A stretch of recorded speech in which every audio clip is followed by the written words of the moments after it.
है प्रचंड, बोल मस्तकों के झुंड, आज जंग की घड़ी की तुम हार दो।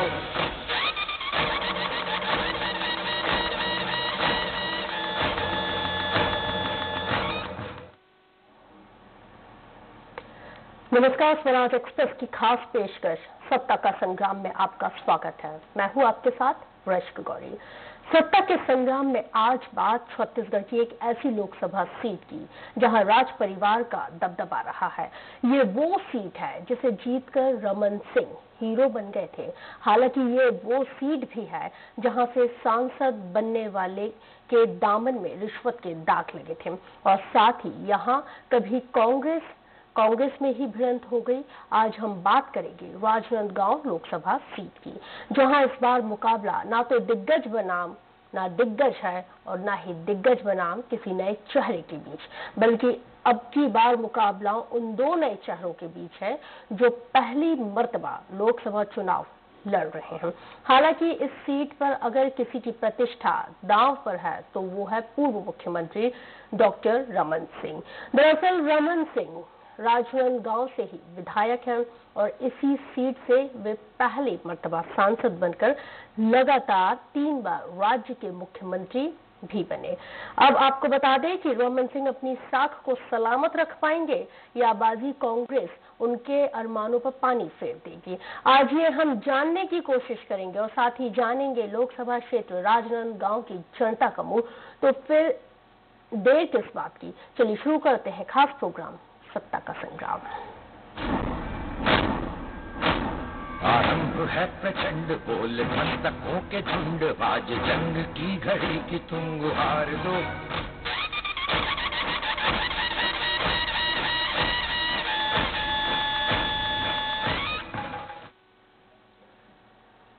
राजनांदगांव का राजनीतिक सफरनामा कैसा है? मौजूदा समय में यहाँ के सियासी समीकरण कैसे हैं?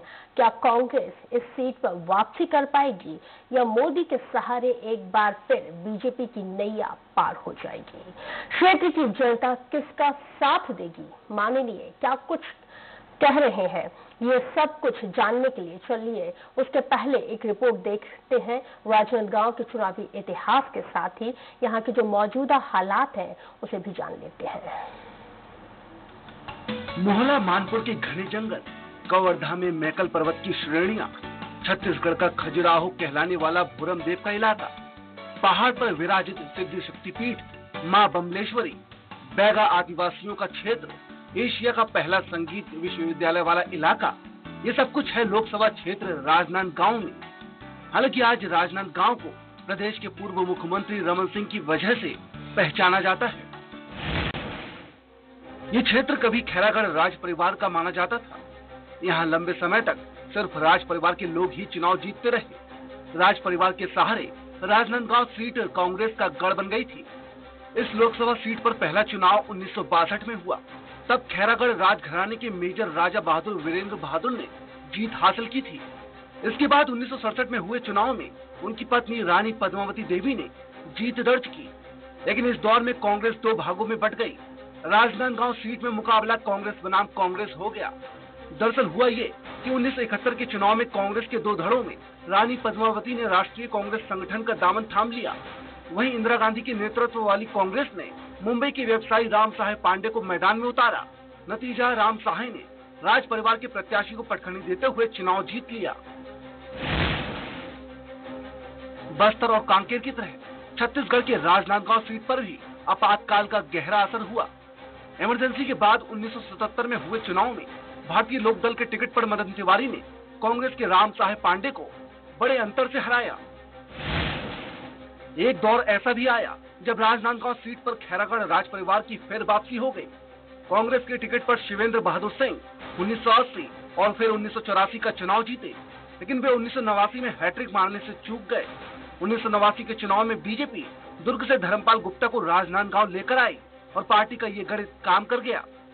धर्मपाल गुप्ता ने शिवेंद्र बहादुर को करीब 70,000 मतों के अंतर से पराजित किया। हालांकि ये कामयाबी गुप्ता और बीजेपी 1991 के चुनाव में नहीं दोहरा पाई। इस बार बाजी पलट गई। कांग्रेस के टिकट पर राज परिवार के शिवेंद्र बहादुर ने धर्मपाल गुप्ता को बड़े अंतर से पराजित किया तो वहीं 1996 में हुए चुनाव में बीजेपी के अशोक शर्मा ने शिवेंद्र बहादुर को हराया।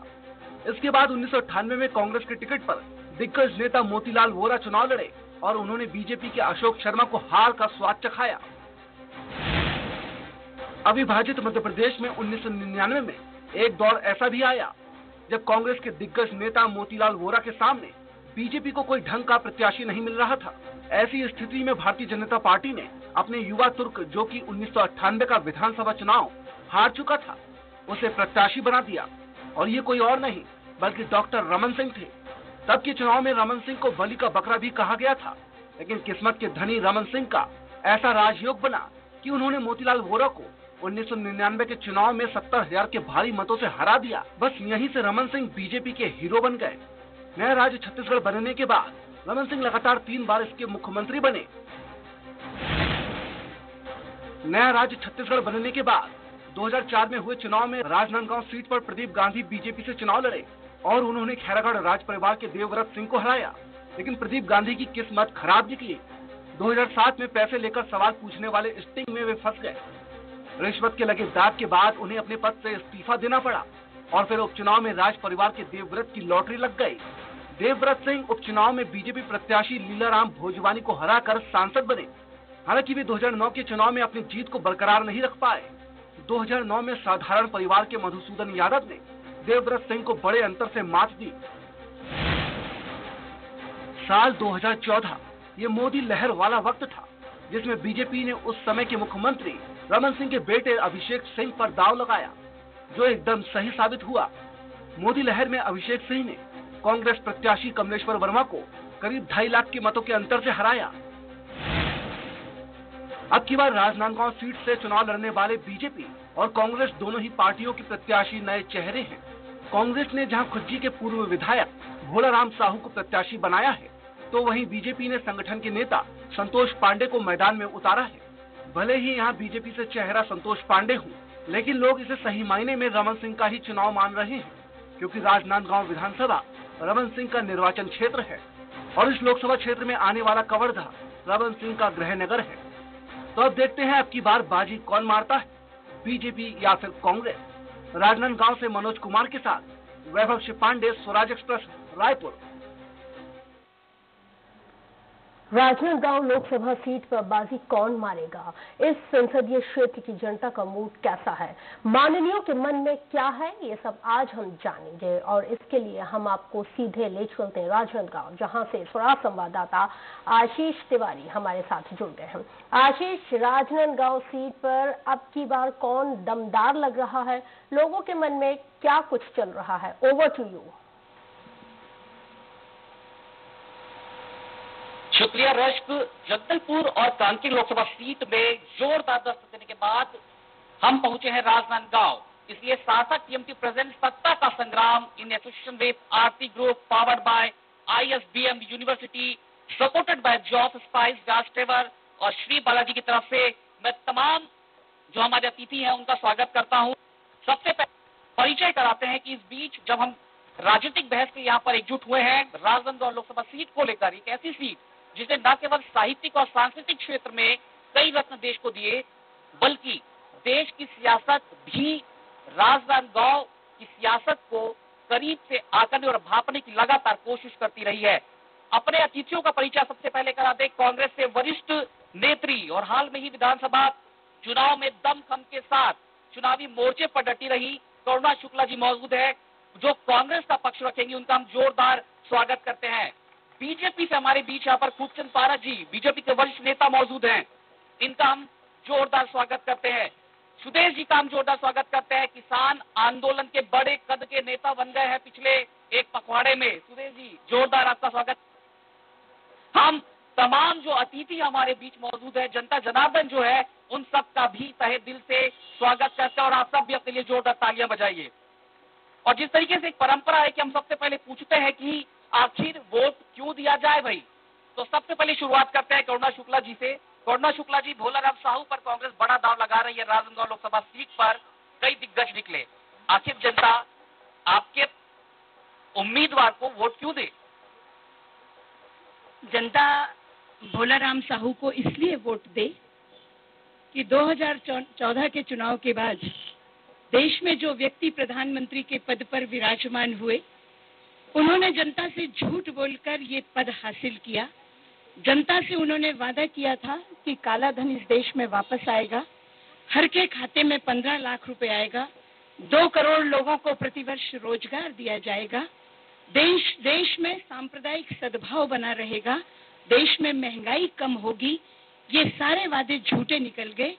19 के चुनाव में देश की जनता उनको जान चुकी है और पहचान चुकी है, और जनता पूछ रही है कि ये आपके जो झूठे वादे थे, आपके जो जुमले थे, वो कहाँ रह गए। कांग्रेस पार्टी सत्ता के लिए चुनाव नहीं लड़ती। कांग्रेस पार्टी इस देश में 60 सालों तक इस देश की सत्ता संभाली है। सत्ता के मोह में वो नहीं है। कांग्रेस पार्टी ने इस देश का भाईचारा बना रहे, सांप्रदायिक सद्भाव न बिगड़े, जनता से जो वादे किए गए थे वो वादे पूरे हों। आजादी के बाद नेहरू जी जब प्रधानमंत्री बने थे तब 72% गरीबी रेखा के नीचे रहने वाले लोग थे।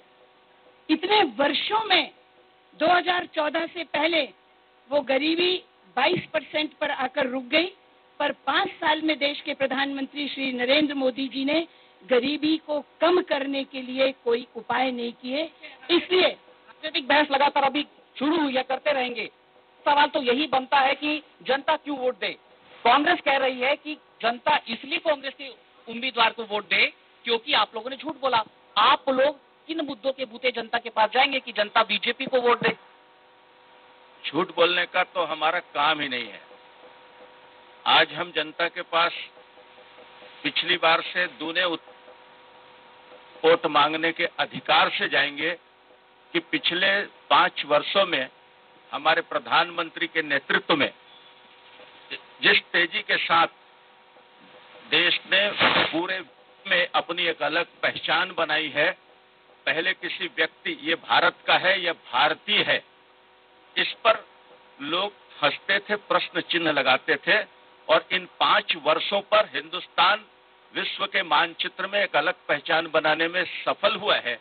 और आज लोग गर्व से जब कहा जाता है ये इंडियन है, तो विश्व के अन्य देश के लोग उसको सम्मान से देखते हैं, क्योंकि जो कुछ हो रहा है देश में उनमें भारतीयों की महत्वपूर्ण भूमिका है। विश्व का चाहे कोई भी देश कितनी ऊंचाइयों पर शिखर पर पहुंच गया है, उसमें इंडियंस का बड़ा योगदान है, ये सिद्ध हुआ है। और आज बहुत तेजी के साथ कहते थे ना कि हम एक बार पुनः हिंदुस्तान को जगत गुरु के स्थान पर ले जाएंगे, एक बार पुनः हिंदुस्तान को सोने की चिड़िया कहलाने का सौभाग्य दिलाएंगे। हम उसी दिशा पर आगे बढ़ रहे हैं और यही हमारा वोट लेने का कारण है। और इसी कारण संतोष पांडे जैसे ओजस्वी वक्ता को हमने चुनाव में लड़ाया है और हमारे यह विजय भी कारण बनेगा। विजय का कारण बनेगा, दावा जरूर बीजेपी कर रही है। सुदेश जी, आप निर्दलीय प्रत्याशी के तौर पर जा रहे हैं और राजनांदगांव की सियासत बदलने के पीछे आपका नाम यहाँ पर लिया जाता है। लगातार बड़े बड़े आंदोलन आपने चलाए, आपका दावा क्या है? निर्दलीय चुनाव लड़ रहे हैं, आधार क्या है और मुद्दे क्या होंगे? देखिए, अभी लोकसभा चुनाव के दौरान आम जनता के मुद्दे पूरे हाशिए पे हैं। कोई पार्टी राफेल का मुद्दा कह रही है, तो कोई ये कह रहा है कि पाकिस्तान के कितने अंदर घुस के हमने मारे। अरे 1971 जैसा तो नहीं हुआ है। और मनरेगा में लोगों को यहाँ पे मजदूरी नहीं मिली है, किसान को उसकी कीमत नहीं मिल रही है, चने की फसल आ गई है उसकी कीमत नहीं है। इन मुद्दों को कौन उठाएगा? वनाधिकार के मुद्दे कौन उठाएगा? तो आम जनता के मुद्दों को मुख्य धारा में लाने के लिए हम यहाँ पे चुनाव लड़ रहे हैं। और चुनाव हम इसलिए भी लड़ रहे हैं कि ये चुनाव लड़ने का काम सिर्फ राजनीतिक पार्टियों की बपौती नहीं, ये अडानी और अंबानी के पैसे से चुनाव लड़ते हैं। आज राजनांदगांव जनता यहाँ पे अपने पैसे से चुनाव लड़ करके एक चुनाव सुधार का उदाहरण प्रस्तुत करने जा रही है। राजनांदगांव से घर भर के वोट और 10 के नोट से जनता अपना प्रतिनिधि चुनेगी। और चुनाव प्रक्रिया से ये राजनीतिक पार्टियां, जिन्हें हम लोकतंत्र के माफिया कह सकते हैं, इन्होंने हर गरीब को, हर आम आदमी को पूरी ये चुनाव की प्रक्रिया बताइए। आप कोई कल्पना कर सकता है जिसकी खाली जेब है, जो मनरेगा का मजदूर है, वो लोकसभा विधानसभा का चुनाव लड़ सकता है? ठीक है, हर घर से वोट और 10 का नोट, करुणा शुक्ला जी, आपने सुना खूबचंद पारख जी को, आप सहमत हैं उनके दावों से? नहीं, खूबचंद पारख जी ने विषय को बदल दिया। मैंने जितने मुद्दे उठाए थे उन्होंने उस पर जवाब नहीं दिया। और खूबचंद पारख जी से ही मैं पूछना चाहती हूँ कि वो जब ये कहते हैं कि विश्व में नरेंद्र मोदी ने हिंदुस्तान का महिमा मंडन किया है, हिंदुस्तान की पहचान बनाई है, तो पूर्व प्रधानमंत्री माननीय श्री अटल बिहारी वाजपेयी, जिनको नरसिम्हा राव ने यूएन भेजा था संबोधित करने के लिए, तो अटल बिहारी वाजपेयी ने क्या विश्व में भारत की पहचान नहीं बनाई थी? ये उसका जवाब दें। दूसरा इन्होंने विषय को जो मुद्दों से भटकाया है, उन मुद्दों पर बात करें। देश का लोकतंत्र और संविधान खतरे में है। जिस देश में 5 जज ये प्रेस कॉन्फ्रेंस कर कहें कि हमको बोलने की आजादी नहीं है, उस देश में लोकतंत्र खतरे में है। जिस देश में संविधान बदलने की कोशिश की जाए, उस देश का संविधान खतरे में है। जो व्यक्ति वोट मांगकर प्रधानमंत्री बनने के लिए अपने आप को चौकीदार कहता था, वो व्यक्ति अगर पूरे लोगों को चौकीदार बना दे, अपने कार्यकर्ताओं के नाम के आगे चौकीदार लिखवा दे, नहीं, मैं खूबचंद जी के ही प्रश्नों का उत्तर दे रही हूँ। खूबचंद जी, नरेंद्र मोदी जी ने देश को चौकीदार बना दिया।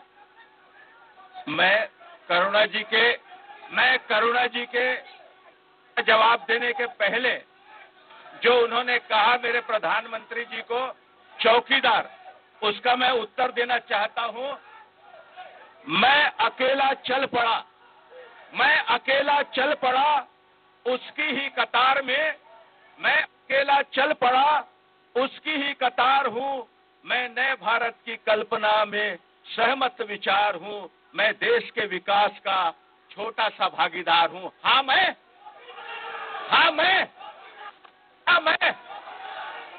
लेकिन इस बीच एक प्रधानमंत्री के लिए चौकीदार शब्द का प्रयोग करना और उसका प्रश्न उठाना, मैं चाहता नहीं था कि कोई चौकीदार की बात हो। जहां तक सवाल है अटल बिहारी वाजपेयी जी का, अटल बिहारी वाजपेयी जनसंघ भारतीय जनता पार्टी के नेता ही नहीं थे, बल्कि विश्व के सर्वमान्य नेता थे। उनका व्यक्तित्व इस प्रकार से था। करुणा जी तो कांग्रेस में गई है, लेकिन है तो उनकी भतीजी। तो सुनो, करुणा जी तो कांग्रेस में गई है, तब थोड़ा पूछती है कि अटल जी के योगदान का उल्लेख क्यों नहीं करते। मैं करुणा जी को बताना चाहता हूं कि हर कांग्रेसी पंडित जवाहरलाल नेहरू जी ने अटल जी को इंट्रोड्यूस किया था कि इस युवक में एक प्रतिभा है, भविष्य में ये देश का सर्वमान्य नेता होगा। बाद में उन्होंने कहा ये देश का भावी प्रधानमंत्री है। यानी उस व्यक्तित्व के बारे में इस चुनाव में अकारण बहस करने का विषय नहीं है। लेकिन सर ये मैंने चयन नहीं किया। मैंने प्रश्न दूसरा किया।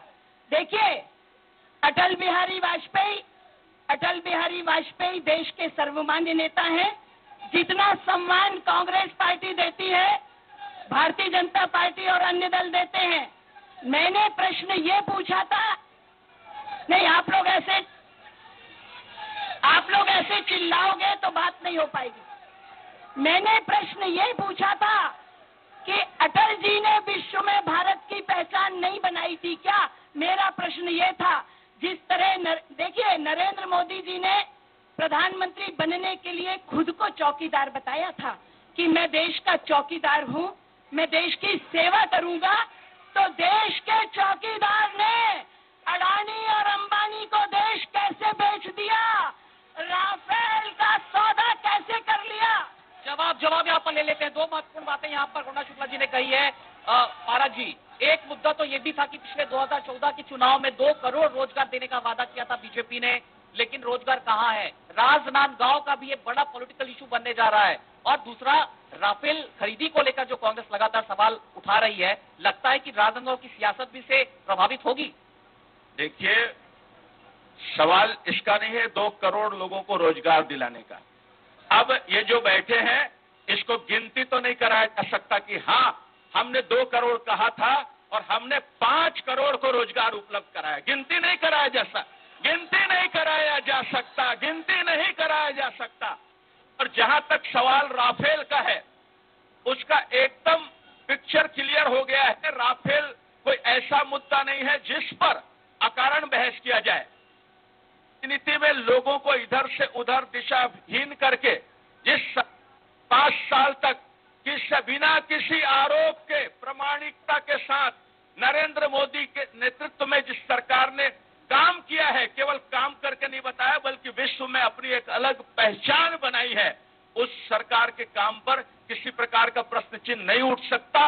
उस प्रधानमंत्री का जो 24 घंटे में लगातार हर क्षण केवल और केवल भारत माता के बारे में सोचता है, इंडिया के बारे में सोचता है, उस प्रधानमंत्री के ऊपर उंगली उठाते नहीं। एक सवाल यहाँ पर ये भी है सर, तमाम तब ये कहते हैं राफेल। राफेल का मतलब होता है राहुल फेल। राहुल फेल।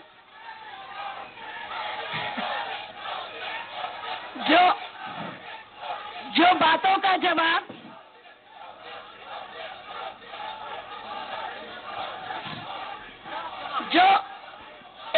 एक मिनट सब लोग देखिए, ये अगर आप लोग भी शांत, मैं दोनों तरफ के लोगों से निवेदन कर रही हूँ, बात को शांतिपूर्ण सुनिए।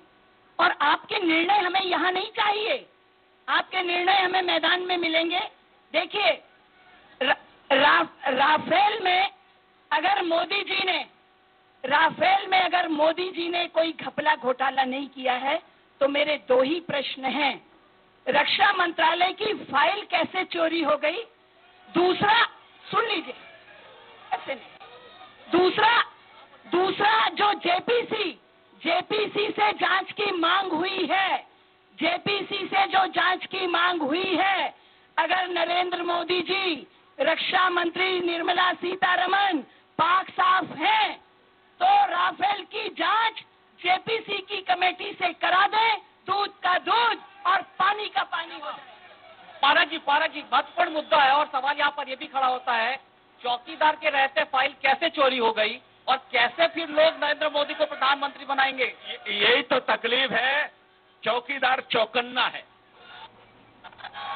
चौकीदार चोरी करने का कोई भी मौका इनको नहीं मिलने दे रहा है। फाइल तो चोरी हो गई। फाइल चोरी नहीं हुई है, फाइल को इन लोगों ने जेराक्स करके आउट किया है। समझे ना, चोर किसी को कहते हैं, लेकिन असली चोर वही है जो उस ओर अपना दिमाग लगा रहे हैं। राफेल का कोई मामला नहीं है। और मैं तो कह रहा हूं, अब तो चुनाव 23 मई को दूध का दूध और पानी का पानी हो जाएगा। दूध का दूध पानी का पानी हो जाएगा। एक आपसे कमेंट लेते हैं, फिर जनता उतावली है, जनता के पास पहुंचेंगे, उनसे भी सवाल लेंगे, आप लोग जवाब देंगे। यहाँ पर लगता है कि राफेल चौकीदार चोर है, मोदी है तो मुमकिन है, ये तमाम जो नारे निकल कर आ रहे हैं लोकसभा चुनाव में राजनांदगांव में, ये प्रभावित करेंगे मतदाताओं को? देखिए, यही तो बात है। बात यह है कि भाई इन्होंने जितने भी मुद्दे उठाए वो सारे के सारे गैर जरूरी है। जब हम कहते हैं अरे मजदूर को मजदूरी मिली क्या, छुरिया ब्लॉक में 2 करोड़ की मजदूरी बाकी है, वो कैसे वोट करें ये बताएंगे? किसान आत्महत्या के लिए इनकी सोच है क्या? इस पे चुनाव को लेकर के आएंगे? वन अधिकार कानून 1 जनवरी 2008 से लागू हो गया। वनों का मालिकाना विभागों से छीनकर जनता को सौंपा जाना है। आज 2019 है, ये अधिकार कब हस्तांतरित होंगे, इनकी ये चिंता करेंगे। मुख्य मुद्दे से ये सारे लोग हटाना चाहते हैं। चिंता करेंगे। क्या ये आपके चुनावी घोषणा पत्र के मुद्दे में शामिल होगा? स्थानीय मुद्दों को शामिल करेंगे आप लोग? देखिए, छत्तीसगढ़ के चुनाव में ये सारे विषय आ गए थे और जनता इन विषयों से सहमत थी, इसीलिए 68 विधायकों के साथ जनता ने सरकार बना दी। भारतीय जनता पार्टी की समस्या क्या है?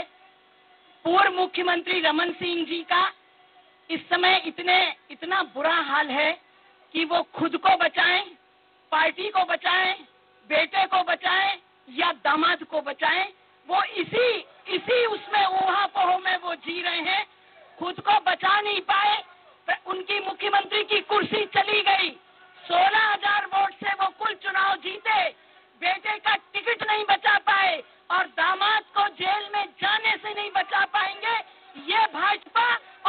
मुख्यमंत्री पूर्व मुख्यमंत्री रमन सिंह का हाल। एक आपसे जवाब फिर इस तरफ चलेंगे। जिस तरीके से स्थानीय मुद्दों की बात इन्होंने कही, 15 साल बीजेपी की सरकार छत्तीसगढ़ में रही है, फिर भी किसानों के आत्महत्या के आंकड़े लगातार बढ़ते हैं, जिसका जिक्र कर रहे हैं। लोगों को मजदूरी नहीं मिल रही है।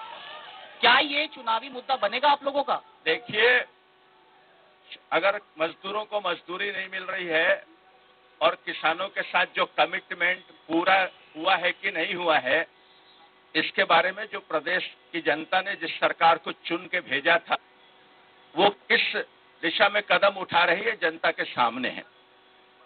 केवल एक दो विषय को छोड़कर उस पर कुछ नहीं हुआ। सवाल यह है कि रमन सिंह के ऊपर उंगली उठाने के पहले, रमन सिंह के ऊपर, रमन सिंह के परिवार में उंगली उठाने के पहले अपने राष्ट्रीय अध्यक्ष राहुल जी, सोनिया गांधी, आपके वडेरा, ये सारे बेल में हैं और इनके ऊपर जो प्रकरण चल रहे हैं और इतना बड़ा घोटाला है जिसकी कल्पना नहीं की जा सकती। अब मन संतोष के लिए डाइवर्ट करने के लिए रमन सिंह का दामाद, कभी पनामा, कभी कुछ, अरे आप कितना भी चिल्लाइए, 23 मई के दिन का आपको नहीं, जनता को भी बेसब्री से इंतजार है और 23 मई को फिर से नरेंद्र मोदी की ताजपोशी होगी। चलिए देखते हैं, 23 मई का इंतजार तो होगा। लोगों के बीच पहुंचते हैं। आप क्या कहना चाहेंगे? जो खोटा सिक्का चल ना सका बाजार में, वो उल्टा है मेरे देश के चौकीदार में। आपके चैनल के में कहना युवाओं को कि आप जिंदगी में दो चीजों का ध्यान रखिए, एक माँ का प्यार और एक मोदी सरकार। इनकी कीमत इनके जाने के बाद पता चलती है, इसलिए इसका ध्यान रखें और दोनों का ख्याल रखें। माँ का प्यार, मोदी की सरकार। जी सर, एक सवाल मैं कांग्रेस से करना चाहता हूँ। वो चौकीदार बोलते हैं, इनका युवराज तो अभी चुनाव हुए नहीं बोलता मैं प्रधानमंत्री। अरे ये कैसा? कब कहा? कल भी कहा, उसने कर्नाटक में कहा मैं प्रधानमंत्री बनना चाहता हूँ। मोदी जी कहता है मैं चौकीदार देश का। मेरा सवाल मैंने इससे पहले भी 2-4 डिबेट में पूछा था, लेकिन कांग्रेस वाले जवाब देने से कतरा रहे थे।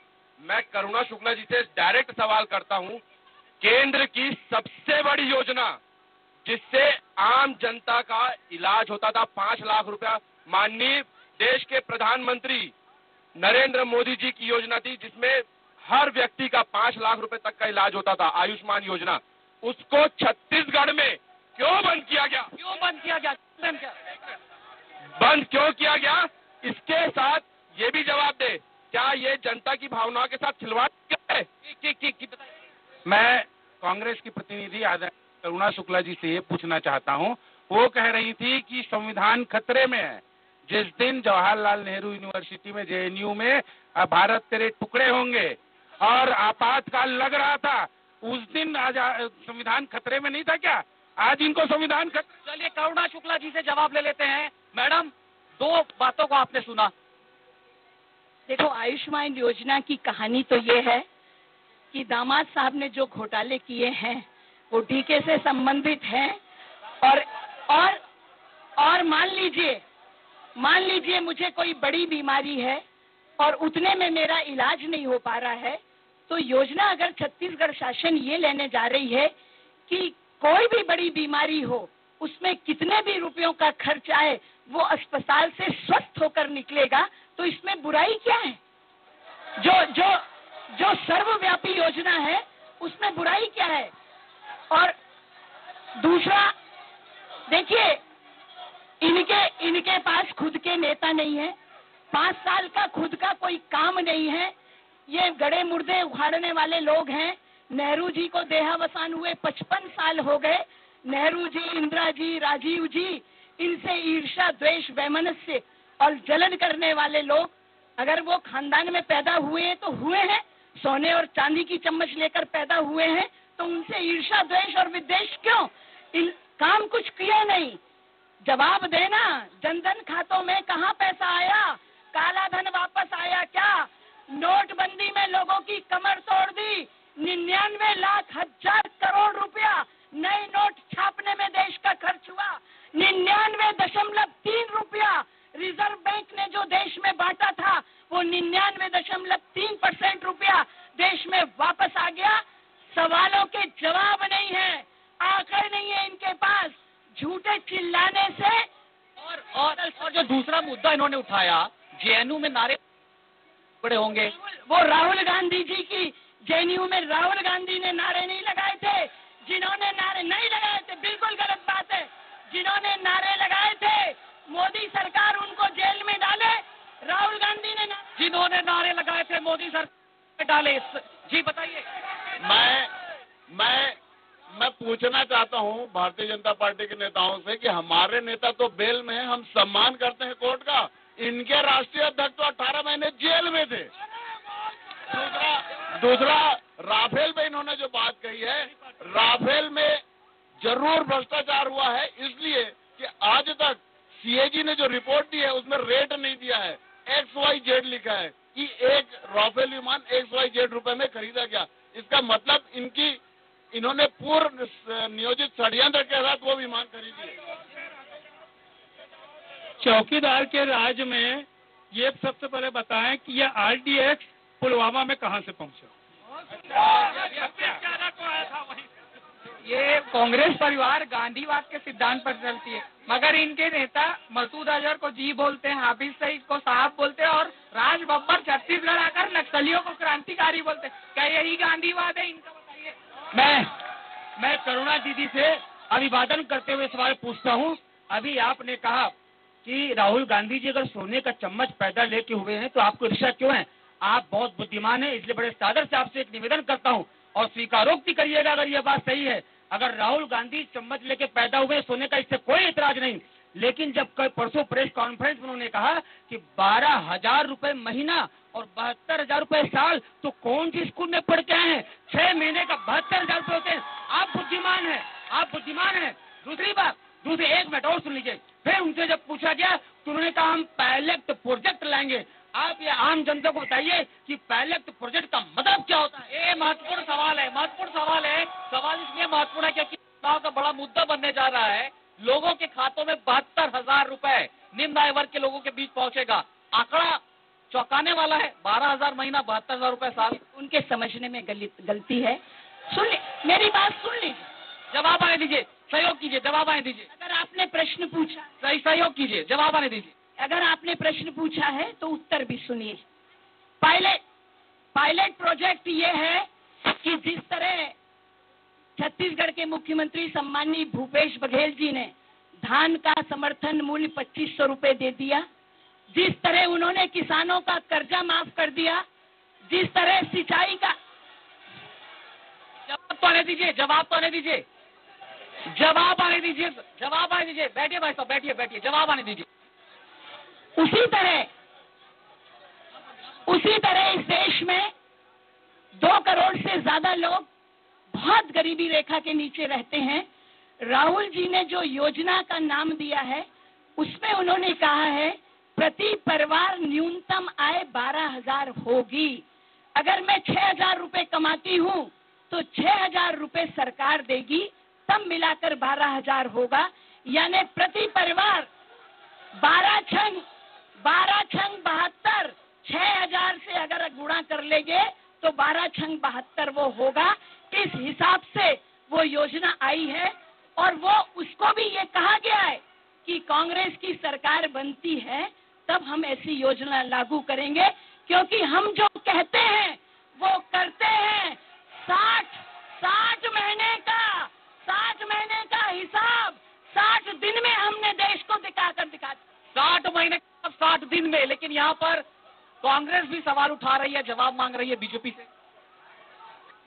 देखिए, 3 महीने सरकार, भूपेश बघेल ने तो यह तक ट्वीट किया था कि हमारे 60 दिन में सही 3 महीने इस प्रदेश में सरकार हो गया।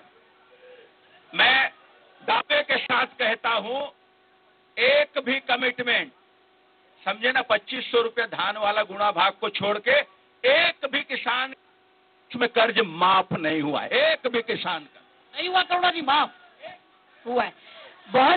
बहुत से जो बैंक हैं, 12 राष्ट्रीयकृत जो प्राइवेट बैंक हैं, उन बैंकों को हमने उसमें रखा है। सुदेश जी, क्या कर्ज माफ नहीं हुआ किसानों को? देखिए, दोनों चीजें हैं। प्रधानमंत्री जी ने 2014 के चुनाव में वादा किया था कि लागत का 1.5 गुना समर्थन मूल्य देंगे, वो भी पूरा नहीं हुआ। और लोक लुभावन नारों के साथ बघेल सरकार जो छत्तीसगढ़ में आई है, 2500 रुपए देने का शुरुआत तो हुआ, अभी भी अंतर की राशि पूरे किसानों को नहीं मिली है।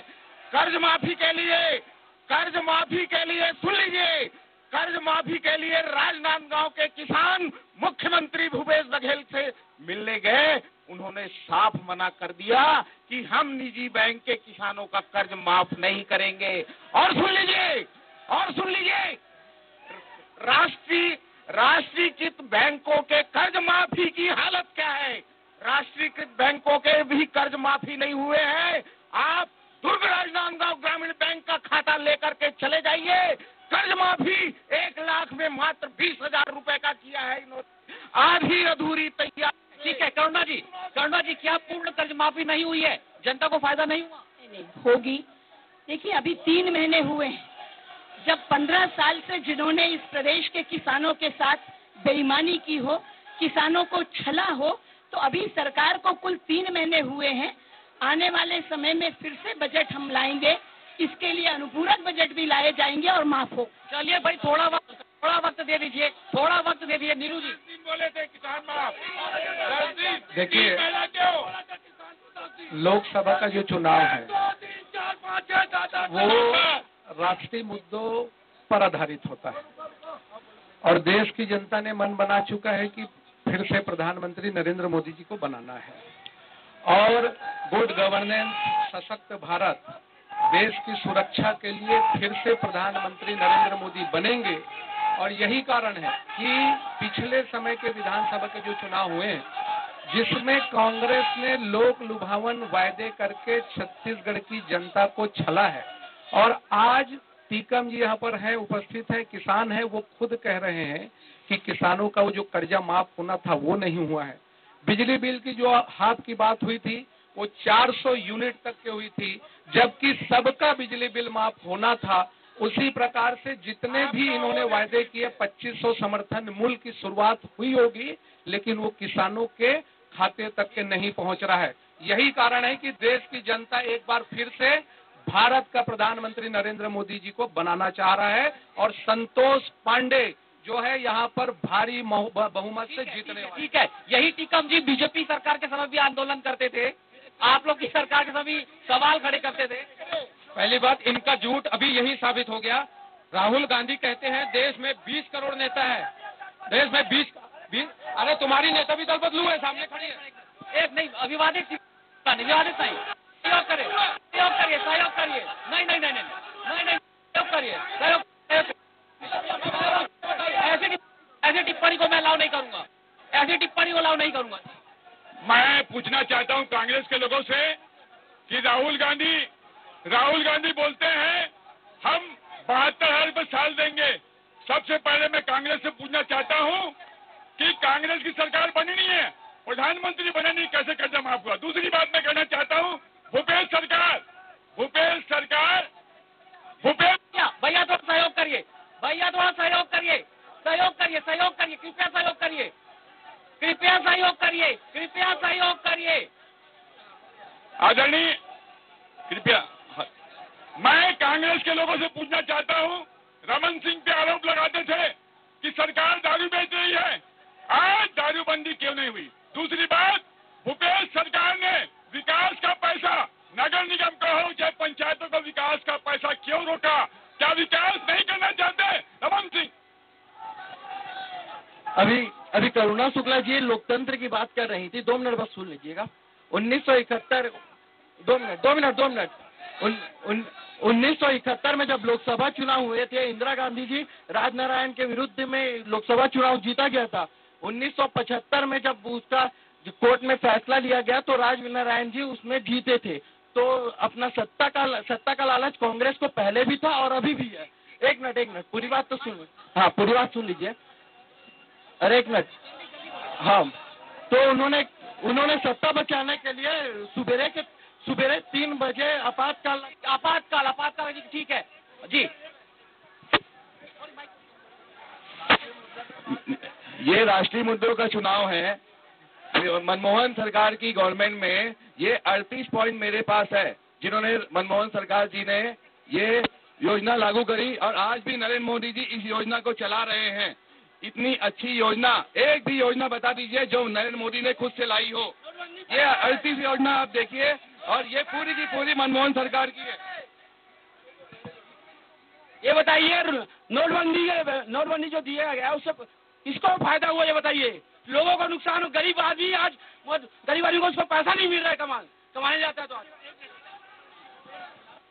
बीजेपी वाले सबसे पहले ये बता दिया, सत्ता का लालच दिए लोगों को, 15-15 लाख काला धन और 15-15 लाख रुपया ये प्रत्येक व्यक्ति के अकाउंट में आएगा। क्या एक व्यक्ति आप हिंदुस्तान में गिना दो जिसके अकाउंट में 15 लाख रुपया आया है?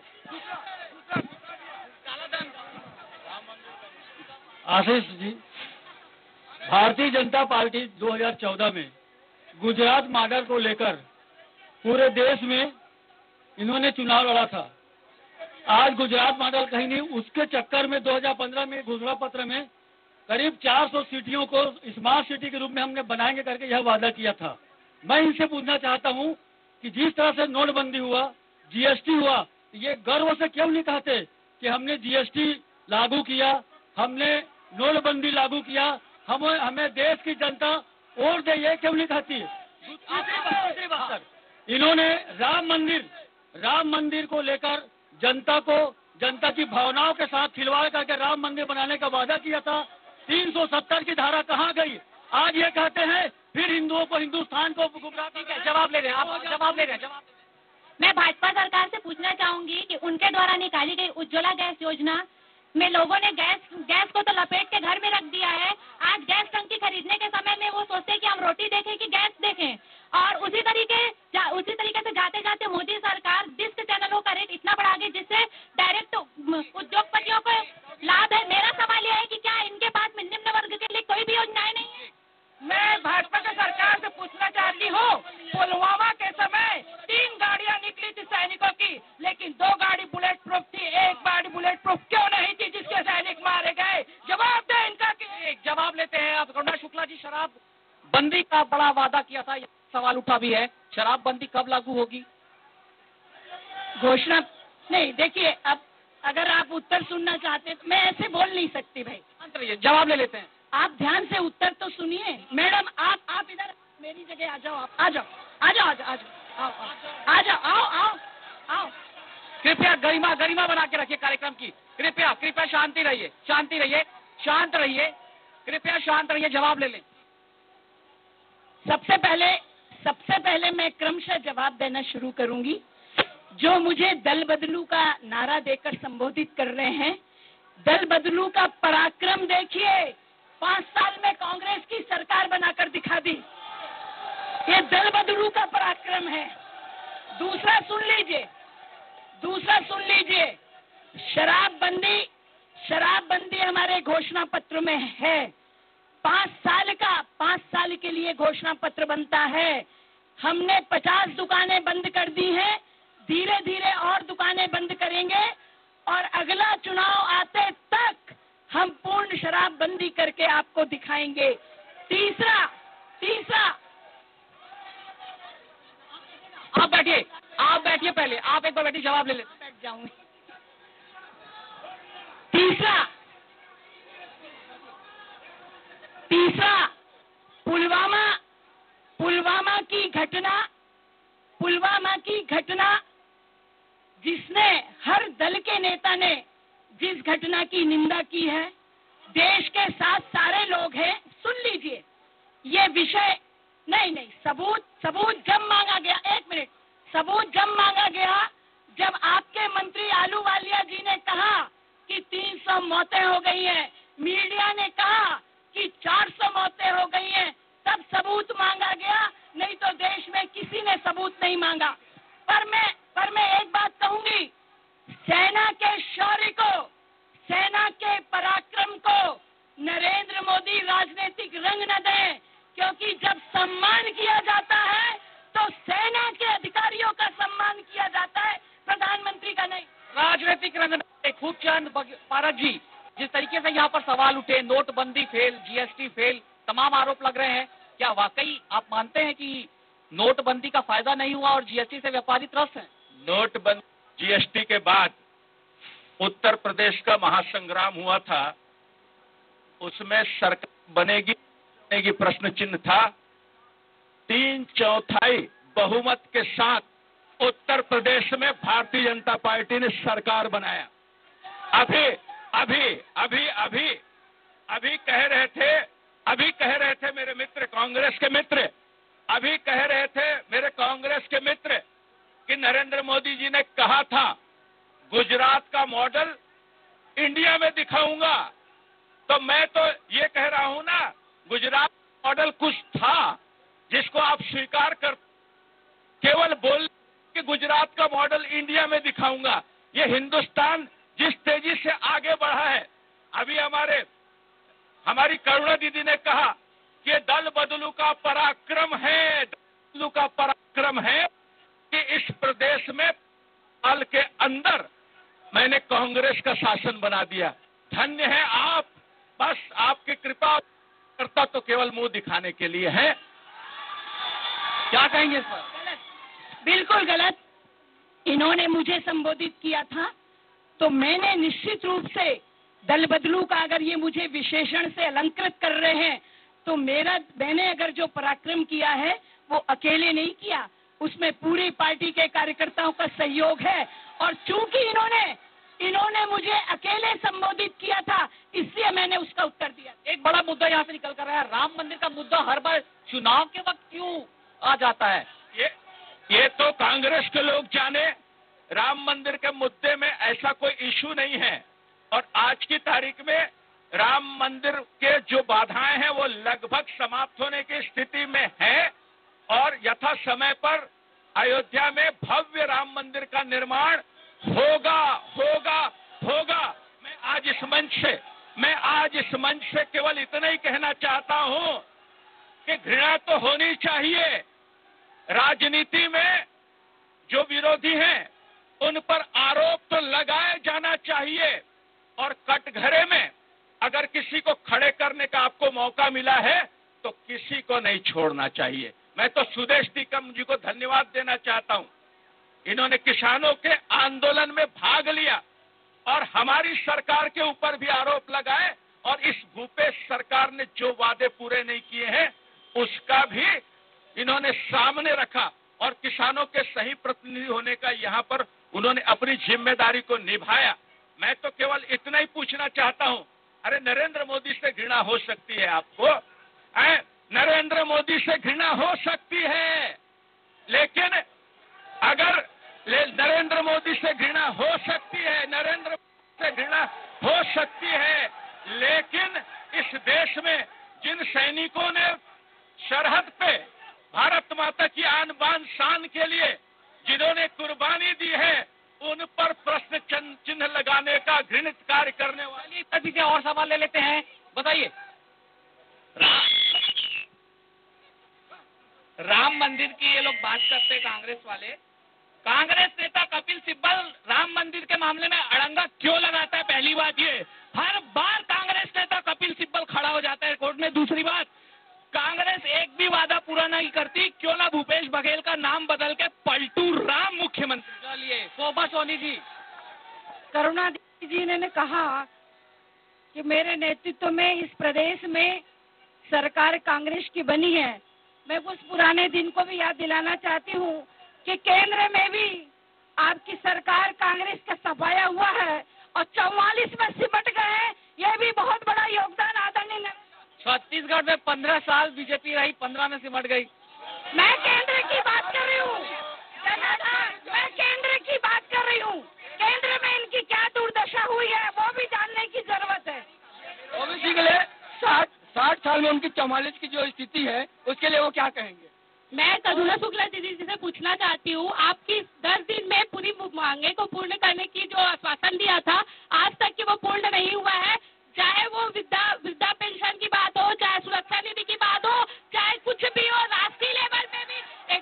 एक मिनट, आज सभी मातृशक्ति को पता है कि जब अपन चावल बनाते हैं तो एक दाना बस छू के देख लेते हैं पूरा चावल पका है कि नहीं। छत्तीसगढ़ में ही ऐसा हुआ है। मैं कांग्रेस पार्टी से आप एक समय दिल्ली में बैठ के चुनाव जीत के आया करते थे। आज आप घाट घाट का पानी पीने को मजबूर हो।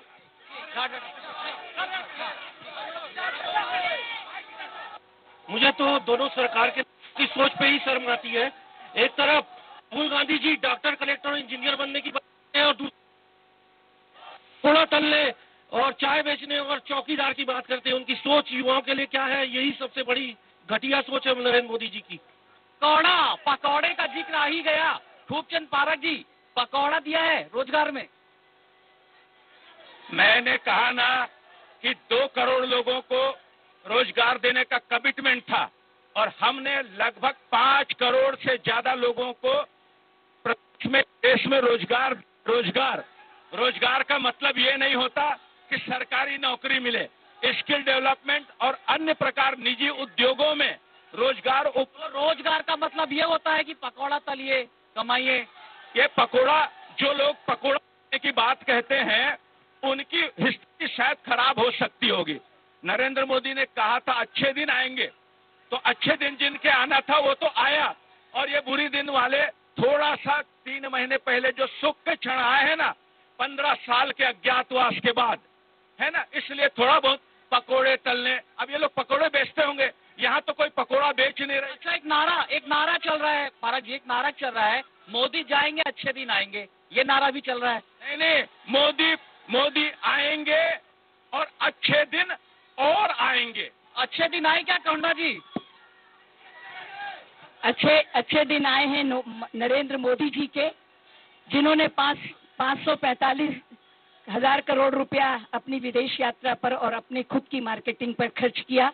अच्छे दिन आए हैं अंबानी जी के, अच्छे दिन आए हैं अडानी जी के, और अच्छे दिन आए हैं अमित शाह के उस बेटे के, जो बनारस में जिसने पुल बनाने का ठेका लिया था, जिसकी 50 लाख की संपत्ति थी, वो 3 महीने में 5 करोड़ की संपत्ति कैसे बन गई।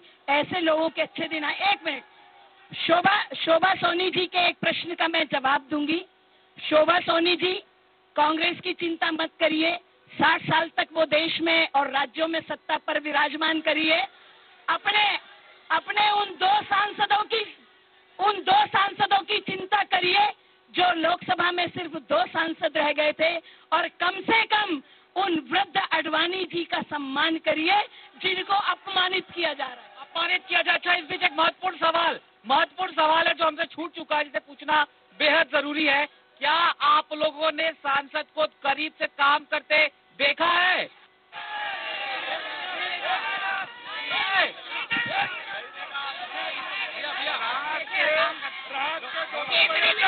रात के 2-2 बजे तक बैठ के जनता की समस्या सुने हो।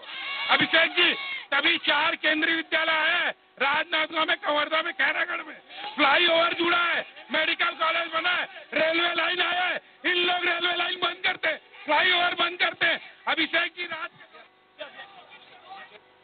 मैं ये पूछना चाहती हूँ कि मोदी जी को चोर है, उनको अपने जितने सांसद हैं ना, उन पर भी ये यकीन था कि चोर है, इसलिए किसी टिकट नहीं दिए। सब सांसद। मैं पूछना चाहती हूँ भारतीय जनता पार्टी के जितने कार्यकर्ताओं से कि वो पटेल को जो सम्मान मिला इंग्लैंड के दोनों सदनों द्वारा, आज तक देश में, विश्व में, अरे नरेंद्र मोदी को क्यों नहीं मिला? मैं कांग्रेस से सवाल करना चाहता हूँ।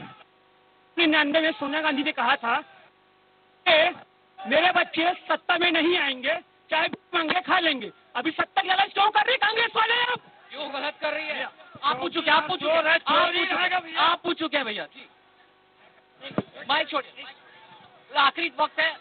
निगम जी, मैं आपसे ये पूछना चाहता हूँ कि छत्तीसगढ़ में किसानों का कितना कर्जा माफ? ठीक है, जवाब इसका आ चुका है। कर्नल जी, आखिरी कमेंट आपसे लूंगा। बीजेपी को परास्त करने के लिए कांग्रेस कितनी आश्वस्त है? 2 बातें मैं कहूंगी।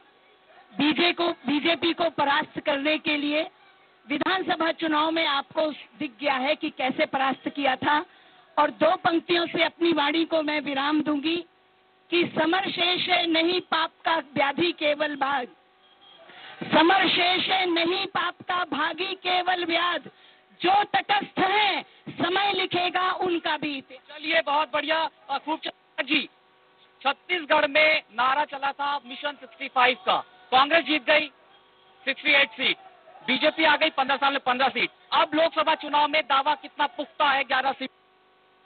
लोकसभा में स्थिति बदल जाएगी। छत्तीसगढ़ की 11 के 11 सीटों में भारतीय जनता पार्टी विजयी होगी, 11 के 11 सीटों में विजयी होगी। एक बात मैं कहना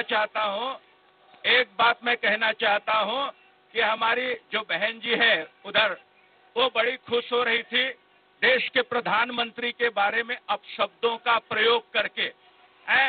महिला होकर अपशब्दों का प्रयोग करना अगर सभ्य समाज में गौरव की स्थिति है तो बात अलग है, अन्यथा प्रधानमंत्री का। ठीक है।